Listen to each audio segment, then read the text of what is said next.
There are about 260 employees currently working for Airbus in Mobile. It will take about 2 years for the facility to reach full capacity.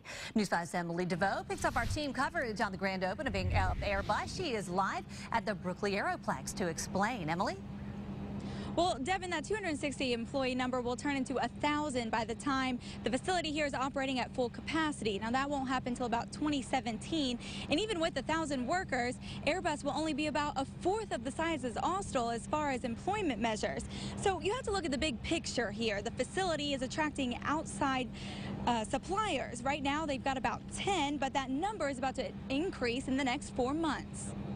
Right now, we're in the finishing throes of probably 6 new suppliers coming to the Brooklyn Aeroplex, and that will probably happen over the next 90 to 120 days. We'll be announcing those 6, and it's just constantly evolving. So it's more of a trickle than a flood.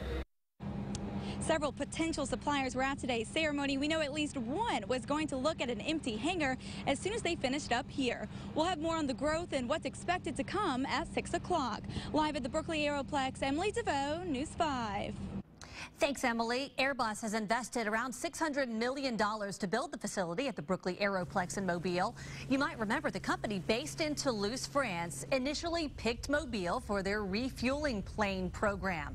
But Airbus lost that military contract to Boeing. This is aerial video we shot of the facility being built back in June. Airbus has cited lower labor costs in Alabama and access to a port for picking the new location. Ground was broken on the Airbus facility in April of 2013. Most of the officials on hand today were also here for the groundbreaking. Hoare Construction, along with Honeywell Company, got the facility up and running in near record time. The first major components of the A321 arrived in Mobile back in June. You'll remember the city held a Mardi Gras-style parade as the parts were moved from the port to the Brooklyn Aeroplex. Landing the Airbus deal did not come without a price. The company was offered more than $150 million in incentives.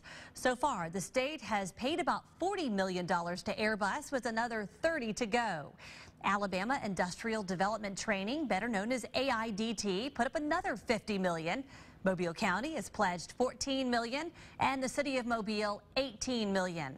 The money is being spent to build the Airbus plant as well as improve roads and other infrastructure.